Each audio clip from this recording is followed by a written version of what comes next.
خو کوم خلک چې سود خوري د هغو حال به د هغه چا غوندې وي چې پیریانو نیولی وي او په دې حال د هغو د اخته کېدو دلیل دا دی چې وایي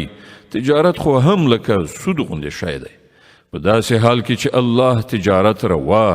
او سود ناروا کړی دی نو چاته چې د هغه د رب له لوري دا نصیحت ورسید او په راتلونکي کې د سود له خوړلو نه ډډه وکړه نو څه چې مخکې خوړلي هغه خو یې خوړلي دي د هغه معامله له خدای سره ده او څوک چې له دې حکم نه وروسته بیا هم همداسې کار کوي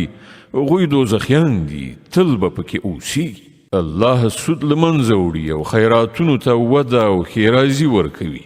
او الله هیڅ ناشکره بد عمله انسان نه خوښوي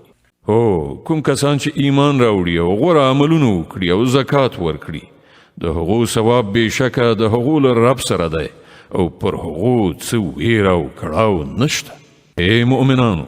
له خدای وویریږئ او ستاسې چې کوم سود پر خلکو پاتې دی هغه ورپرېږدئ که په رښتیا سره مو ایمان راوړی وي خو که تاسې داسې ونه کړل نو خبر اوسئ چې د الله او د هغه د رسول لخوا ستاسې پر خلاف د جګړې اعلان دی